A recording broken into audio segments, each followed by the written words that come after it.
හරි අභ්‍යාසංග 5 බල 4 බල 4 වෙනි එකේ සීමිත මිතුරු සමාගමේ 2021 තක්සේරු වර්ෂයට අදාළ තොරතුරු කිහිපයක් තියෙනවා. අපෙන් අහන්නේ ආරම්භක ප්‍රාග්ධනය දෙවෙනියට අහනවා ශුද්ධ ලාභය හෝ අලාභය. එච්චරයිනේ. එච්චරයිනේ අහලා තින්නේ. right. අවසාන ප්‍රාග්ධනය වෙමු. අවසාන ප්‍රාග්ධනය සමානයි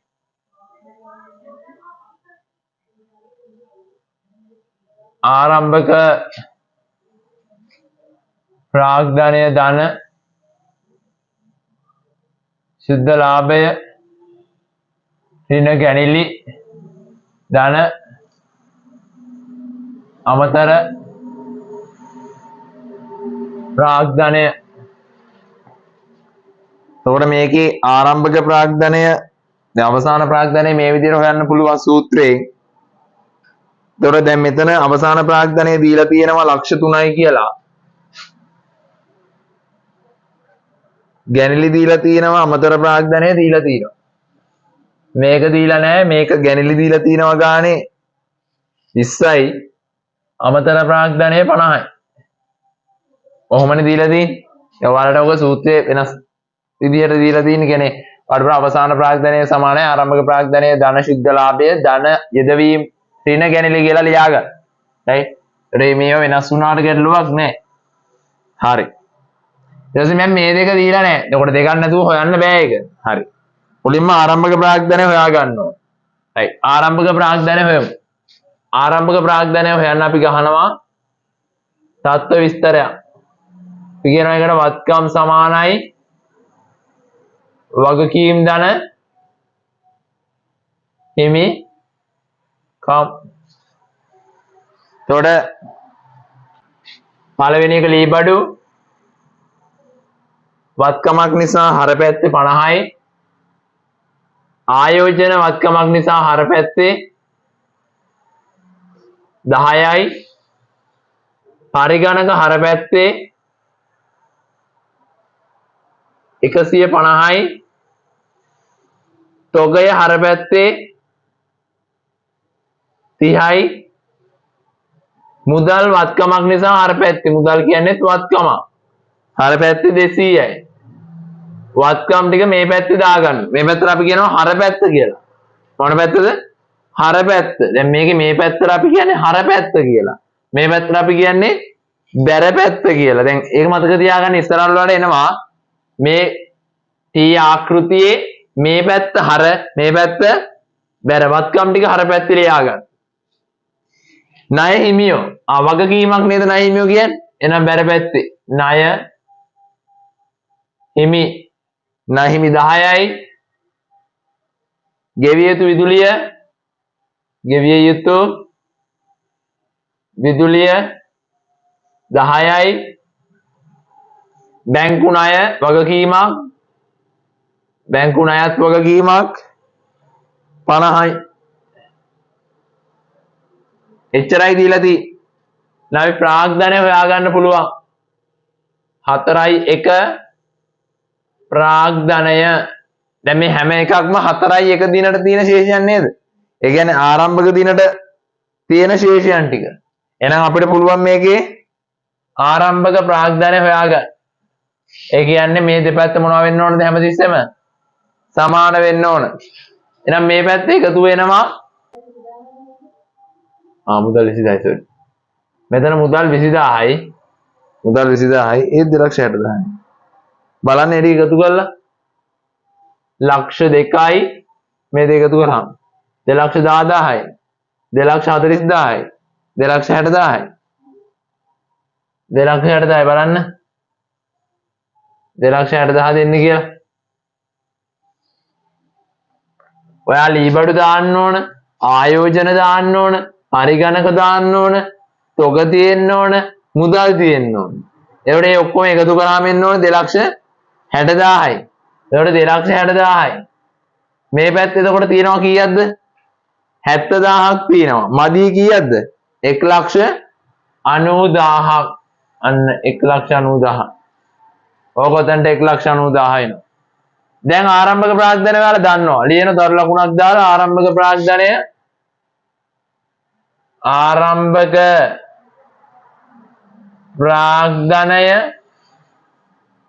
රුපියල් 1,90,000යි. ආරම්භක ප්‍රාග්ධනය 1,90,000. ආරම්භක ප්‍රාග්ධනය දැන් ඔයාලට පුළුවන් මෙතනින් මෙතනට ආදේශ කරන්න 1.90. මෙන්න පළවෙනි ප්‍රශ්න උත්තරේ. මෙන්න දෙවෙනි ප්‍රශ්න උත්තරේ ගන්න විදිය. දැන් අපිට පුළුවන් දෙවෙනි ප්‍රශ්නෙට උත්තරෙත් ගන්න මේ පැත්තේ තියෙන ඒවා සුළු කරන්න. 1,90,000න් 20,000ක් අඩු කරාම 1,70,000යි. 50,000ක් එකතු කරාම 2,20,000 ධන x 3,03,000යි. එහෙනම් x සමානයි ලක්ෂ 3 ඍණ 2,20,000. එහෙනම් x කීයද උත්තරේ එන්නේ? 80,000. මෙන්න සුද්ධ ලාභ නිසා සුද්ධ ලාභය රුපියල් 80,000යි. රුපියල් 80,000යි. එච්චරයි. රුපියල් 80,000යි. අභ්‍යාස අංක 5. සීමිත පියුමාල් පොදු සමාගමේ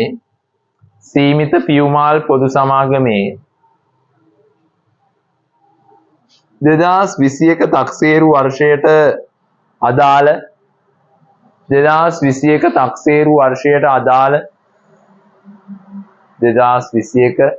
තක්සේරු වර්ෂයට අදාළ ආරම්භක ශේෂයන් පහත වේ.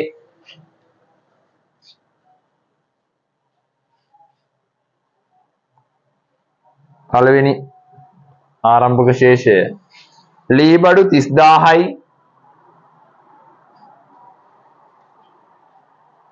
දෙවෙනි එක පරිගණක 50,000යි.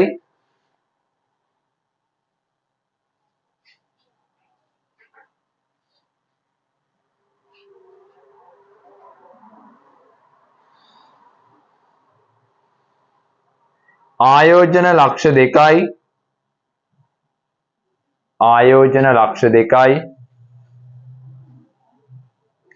ස්ථාවර තැන්පතුව 50,000යි.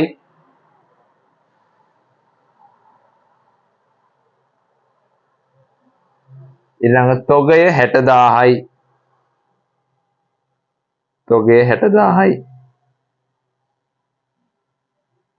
ප්‍රාග්ධනය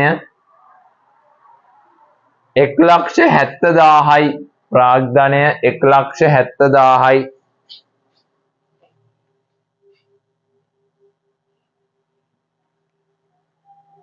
බැංකු ණය 30,000යි.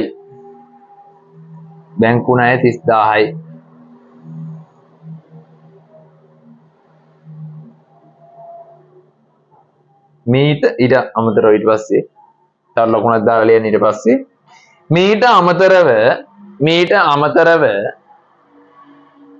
ව්‍යාපාරයේ විසින්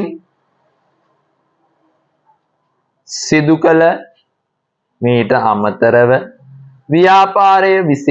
කළ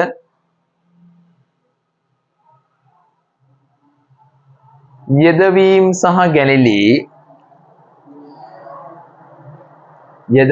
සහ ගැනිලි පිළිවෙලින්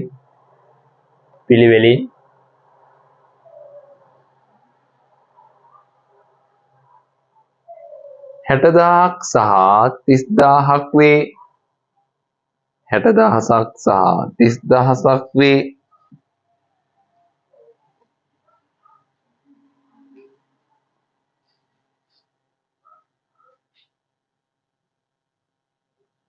අවසාන ප්‍රාග්ධනය රුපියල් ලක්ෂ 2කි. අවශ්‍ය වන්නේ එක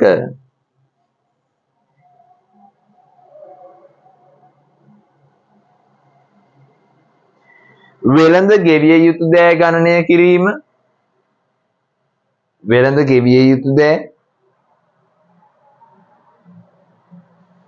වරහන් ඇතුලේ ආරම්භක කියලා දාන්න. ආරම්භක. වරහන් ඇතුලේ ආරම්භක. වෙළඳගේ විද්‍යා ගණනය කිරීම ආරම්භක වරහන් ඇතුලේ. 2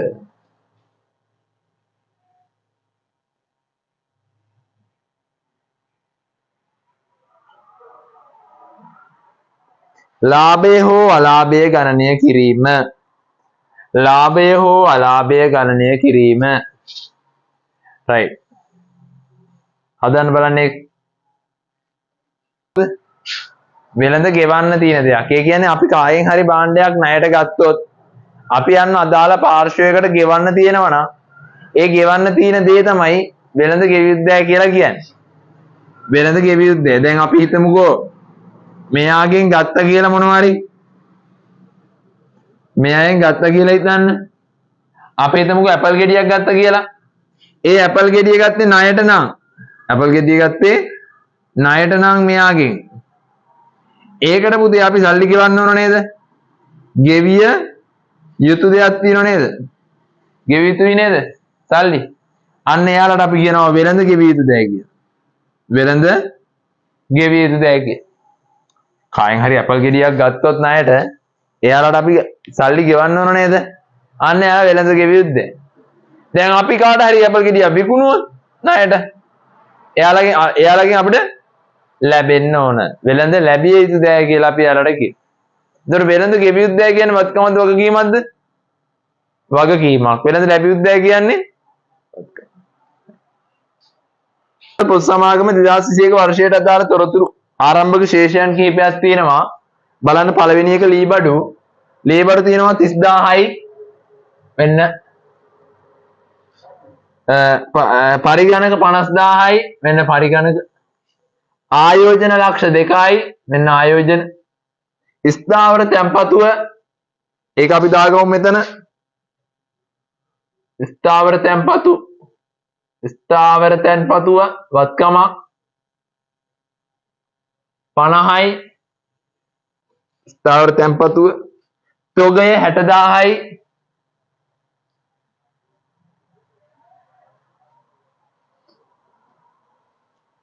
ආරම්භක ප්‍රාග්ධනය 1,70,000යි. බැංකු ණය 30000යි. බැංකු ණය 30000යි. එච්චරයි. අපි ණය හිමියෝ හොයාගන්න ඕන. ණය හිමියෝ හොයාගන්න කියලා කියන්නේ පුළුවන් හොයාගන්න. මේ පැත්ත එකතු කරන්න. මේ පැත්ත එකතු කරන්න. කීය දෙන්නේ මේක එකතු කරන්න? 3,90,000යි. මේ පැත්තත් එනවා 3,90,000යි. මෙතන එනවා ණය හිමියෝ නැත්නම් වෙළඳ ගෙවිය යුතු දෑ. මේ වෙළඳ ගෙවිය යුතු දෑ ණය හිමියන්ට කියන නමක්. වෙළඳ ගෙවිය යුතු දෑ ණය හිමියෝ කීය දෙන්නේ?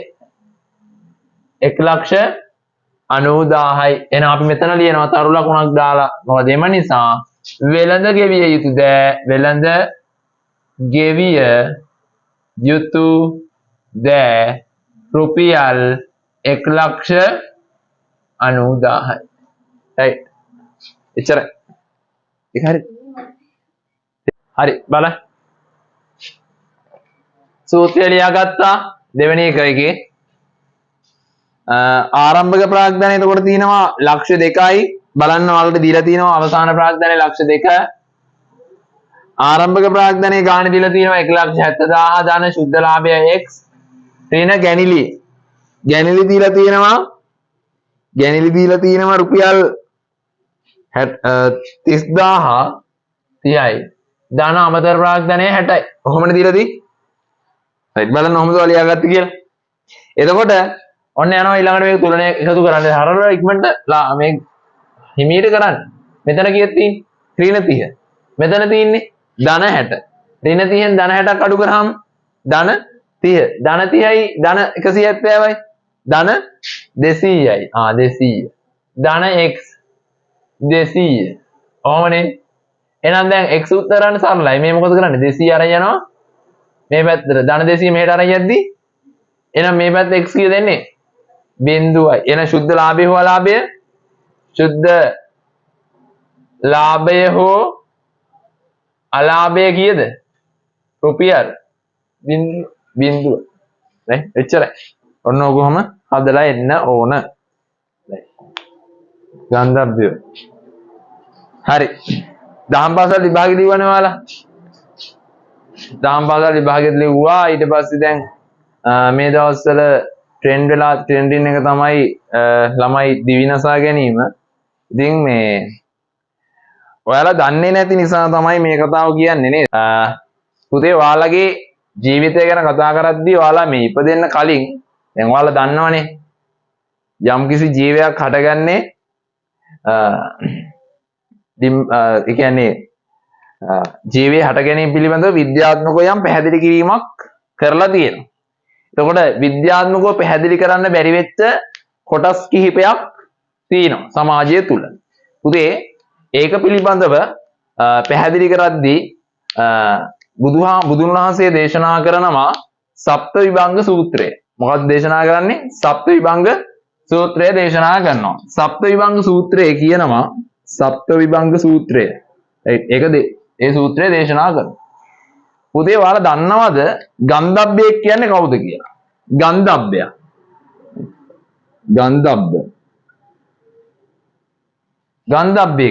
ගන්ධබ්බය කියන්නේ පුතේ දැන් අපි දන්නවා මිනිහෙක් මැරෙද්දී ඒ මිනිහා මැරෙනවා. ඊට මැරුණාට පස්සේ ඒ මිනිහා එතනින් එහාට ඔහු ගන්ධබ්බයෙක් විදිහට තමයි ජීවත් වෙන්නේ. ගන්ධබ්බයෙක්ට පුතේ ජීවය ගැන කතා කරද්දී ගන්ධබ්බයෙක්ට ස්පර්ශ කිරීමේ හැකියාවක් හෝ කිසිම දෙයක් නැහැ. එතකොට ඔයා මැරුණාම ඔයාලා ගන්ධබ්බය විදිහට තමයි එළියට යන්නේ. right? පුතේ බුදුන් වහන්සේ දේශනා කරනවා චුති උත්පත්තිය ගැන. චුති උත්පත්තිය ගැන දේශනා කරනවා. චුති උත්පත්තිය ගැන දේශනා කරද්දී බුදුන් වහන්සේ කියනවා යම්කිසි අවස්ථාවක යම්කිසි ජීවයක් හටගන්න කාන්තාවක් සහ පිරිමි පුද්ගලයෙක් සම්බන්ධ වෙනකොට ජීවයක් හටගන්නේ නේද? යම්කිසි පුද්ගලයෝ දෙන්නේ එකිනෙකට සම්බන්ධ වෙන තැන තමයි ජීවය හටගන්නේ. එතකොට මේ ජීවය හටගන්න අපි දන්නවා යම්කිසි අවස්ථාවක පැමිණෙන ඩිම්බයකට ඒකට සමාන්තරව ලැබෙන ශුක්‍රාණු සම්බන්ධ වුණාම තමයි ජීවය හටගන්නේ. උතනින් තමයි මේ මිනිහා කියන ජීවය හටගන්නේ. මිනිසා කියන ජීවය හටගන්නේ ඔන්න ඔතනින්. එතකොට ඒකට මේ දෙන්නම සහයෝගයෙන් දෙන්න ඕන. මෙයා කැමති වෙන්න ඕන මෙයාට. මෙයා ඇවිල්ලා මෙයා කැමති නැත්නම් මේක නිර්මාණය වෙන්නේ නැහැ. එතකොට ඒක විද්‍යාත්මකව පැහැදිලි කරලා තියෙනවා. එතකොට මේ වෙලාවේදී පුතේ අපි විද්‍යාත්මකව දැනට පැහැදිලි නොකරපු කාරණයක් සිද්ධ වෙනවා. ඒක තමයි චුති උත්පත්තිය.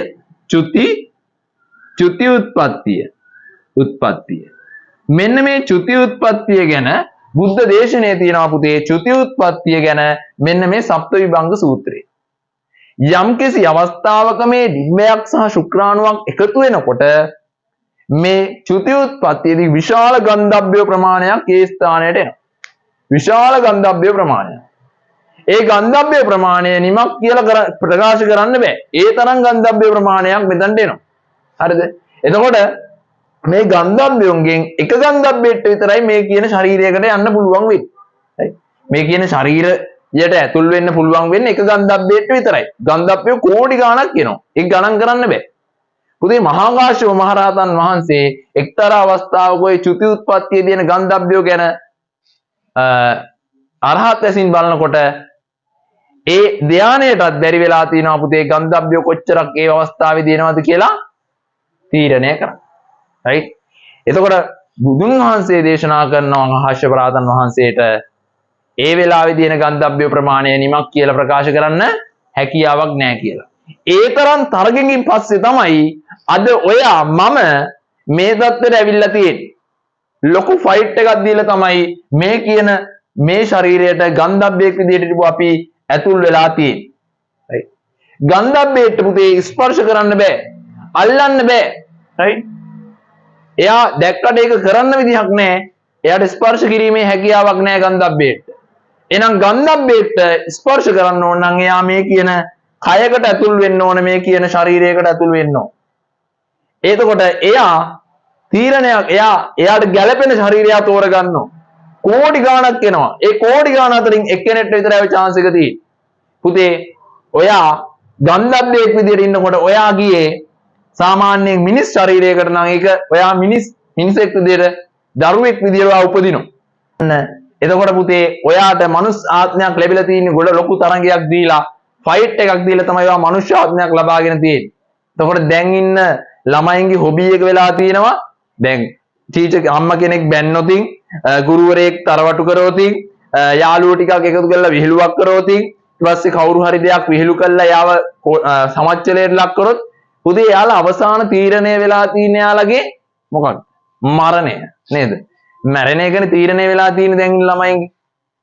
එතකොට පුතේ ඔයාලා ලොකු ෆයිට් එකක් දීලා ඔයාලා දන්නේ නැහැ ලොකු ෆයිට් එකක් දීලා මෙතනට ආවේ කොහොමද කියලා දන්නේ නැහැ. ඔයා දන්නේ මේ අම්මගේ තාත්තගෙනුයි ඔයා මෙතනට ආවා කියලා. හැබැයි ඔයා ලොකු ෆයිට් එකක් දුන්නා මෙතනට එන්න.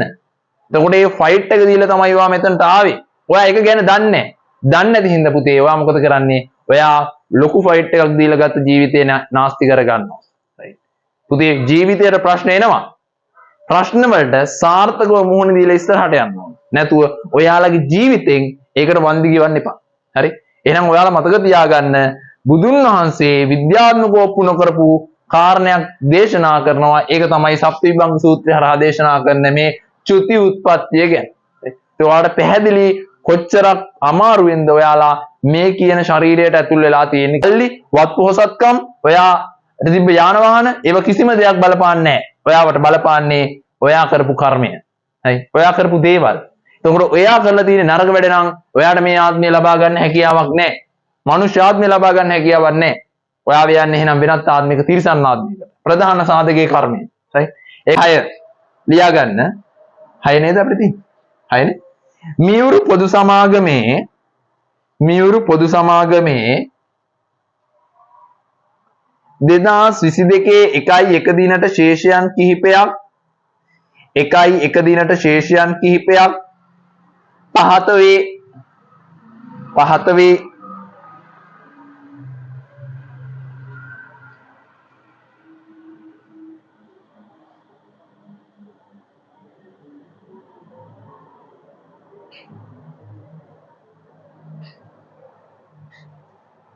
ඉඩම් ඒක යටතේ ඉඩම් ලක්ෂ 5යි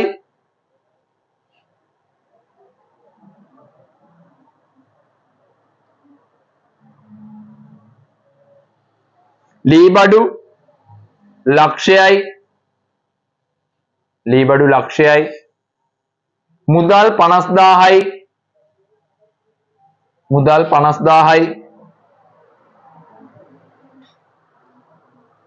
තොගේ 25000යි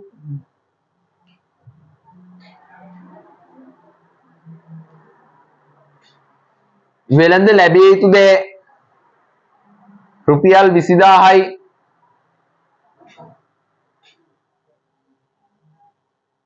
ආයෝජන රුපියල් 10000යි ප්‍රාග්ධනය රුපියල් ලක්ෂ 2යි ප්‍රාග්ධනය රුපියල් ලක්ෂ 2යි බැංකු ණය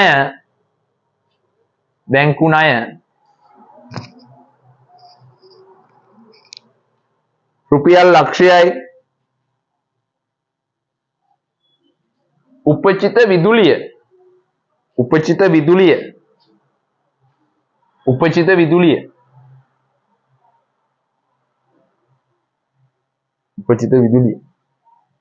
රුපියල් 2000යි පල්ලෙන් තර ලකුණක් දාලා ලියන්න 2022 12/31 දිනට අවසාන ශුද්ධ වත්කම්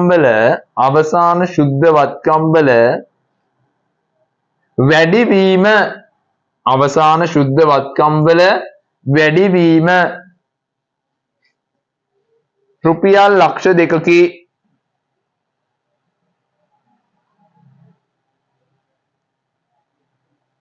ගැනිලි සහ අමතර ප්‍රාග්ධනය පිළිවෙලින් ගැනිලි සහ අමතර ප්‍රාග්ධනය පිළිවෙලින්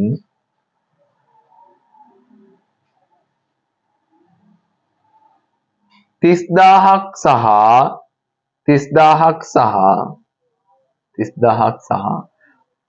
50000ක් වේ. 30000ක් සහ 50000ක් වේ. අවශ්‍ය වන්නේ 1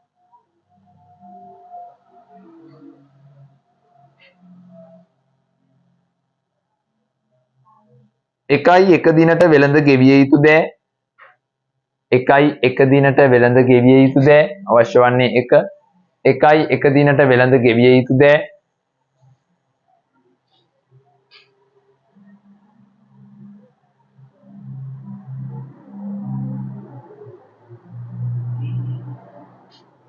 ශුද්ධ ලාභය හෝ අලාභය දෙක. ශුද්ධ ලාභය හෝ අලාභය. ශුද්ධ ලාභය හෝ අලාභය. හරි. ගාන හදන්න බලන්න. ඉඩම් තියෙනවා. අපි මේක හදමු මෙතන. පළවෙනි කොටස හදන විදිය බලන්න. වත්කම් සමානයි වගකීම් ධන හිමිකම්. ඉඩම් ලක්ෂ 5යි.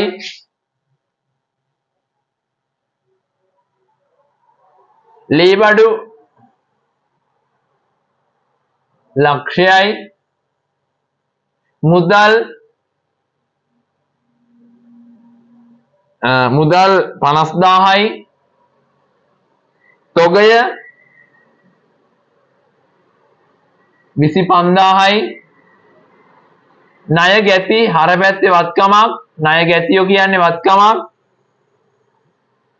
20යි 20000යි. ආයෝජනත් වත්කමක්. ආයෝජන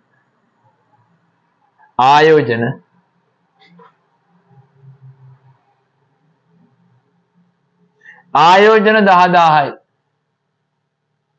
මේ පැත්තට එනවා පුතේ ප්‍රාග්ධනය දීලා තියෙනවා ගානේ. දැන් ආරම්භක ප්‍රාග්ධනය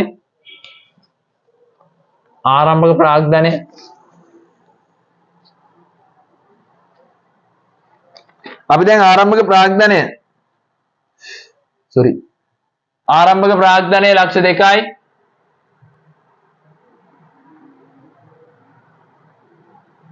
ඊට පස්සේ බැංකු ණය ලක්ෂයයි.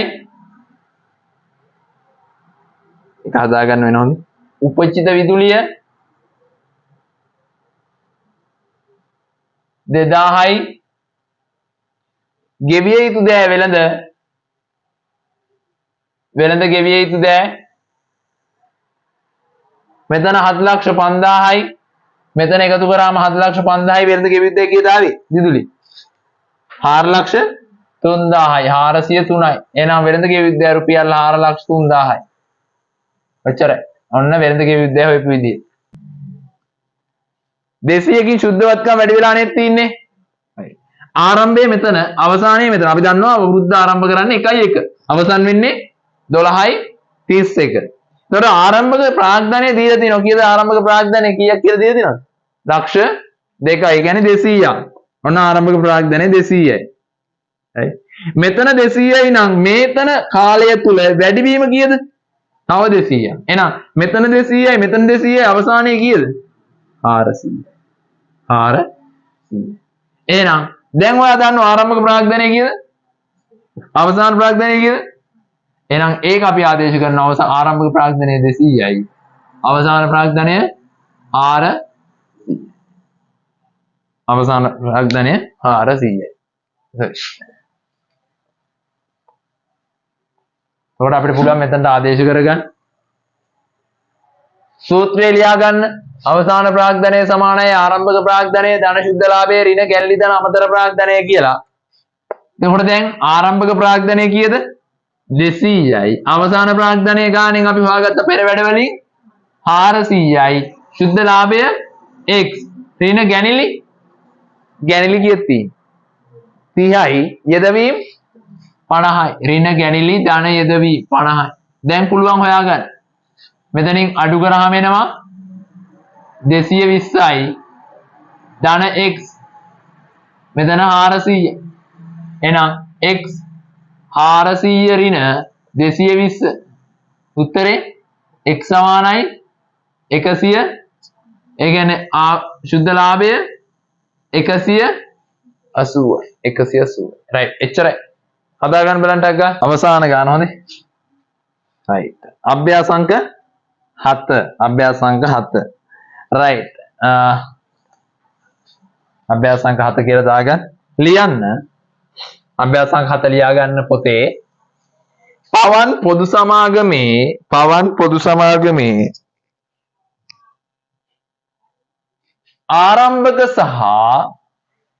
ආරම්භක සහ අවසාන ශේෂයන් පහත වේ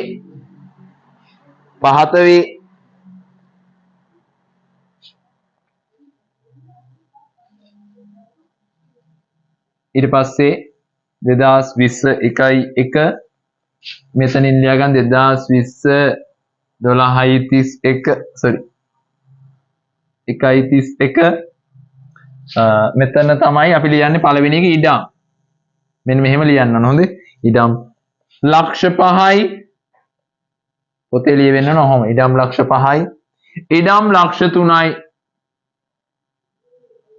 ඉඩම් ලක්ෂ 5යි ඉඩම් ලක්ෂ 3යි right ඊළඟට ලියන්නේ ඔහොම ශේෂයන් ටික ලියද්දි ලියන්නේ 2021 2031 ඉඩම් ලක්ෂ 5යි ලක්ෂ 3යි ඔය විදිහට ලියාගන්න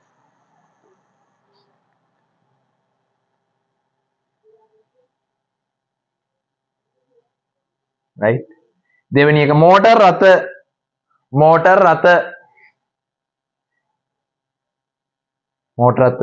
ලක්ෂ 6යි ලක්ෂ 5යි ලක්ෂ 6යි ලක්ෂ 5යි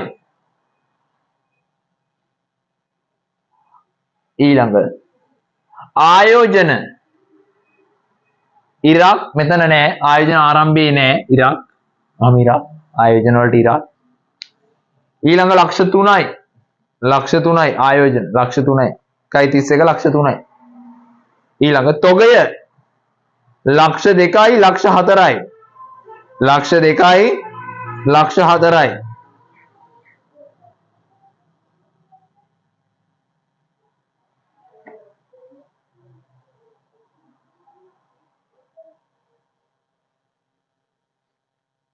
ඊළඟ ලැබිය යුතු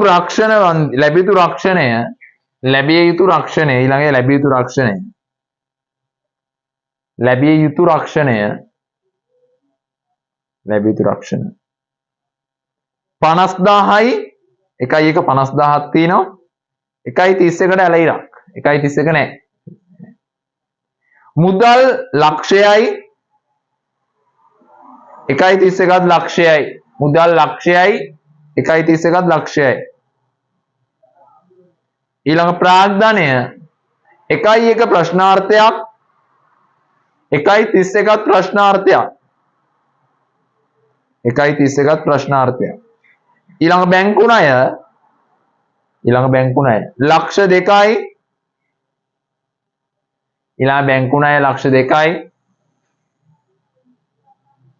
1:31 2,50,000යි 1:31 2,50,000යි වෙළඳ ගෙවිය යුතු දෑ 50,000යි ආරම්භයේ 50,000යි අවසානයේ ප්‍රශ්නාර්ථයක් හරිද එහා පැත්තේ තර ලකුණක් දාලා ලියන්න ඊළඟට තර ලකුණක් දාලා ලියන්න 2022 1:31 දිනට 2022 1:31 දිනට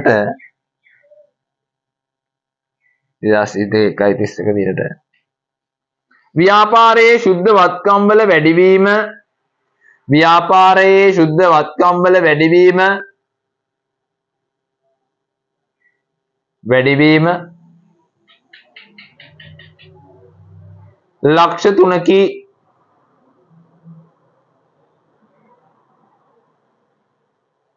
වර්ෂය තුල සිදු කරන ලද ඒකටම ලියන වර්ෂය තුල සිදු කරන ලද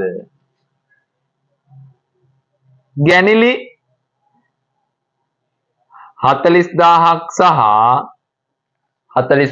සහ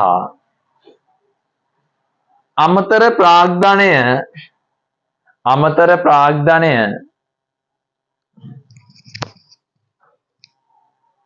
20000ක් වේ.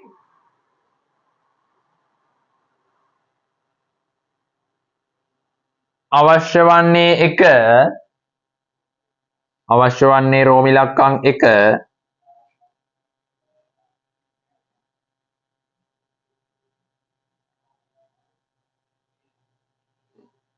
එකයි එක දිනට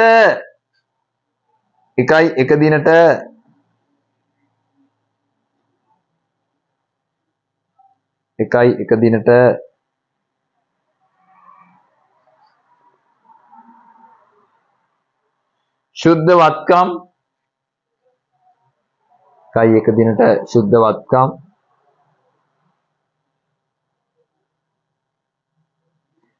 අවශ්‍ය වන්නේ 2 12යි 31 දිනට ශුද්ධ වත්කම්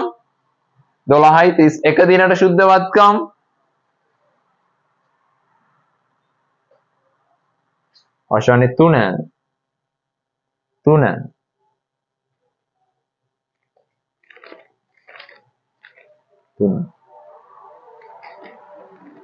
අවශ්‍ය වන්නේ 3 12යි 31 දිනට වෙළඳ ගෙවිය යුතු දෑ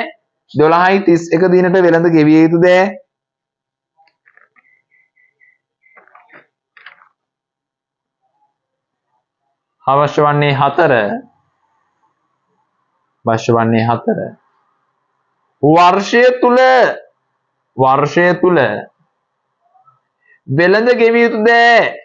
වර්ෂය තුල වෙළඳ ගෙවිය යුතු දෑ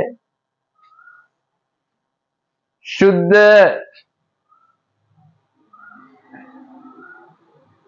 වැඩිවීම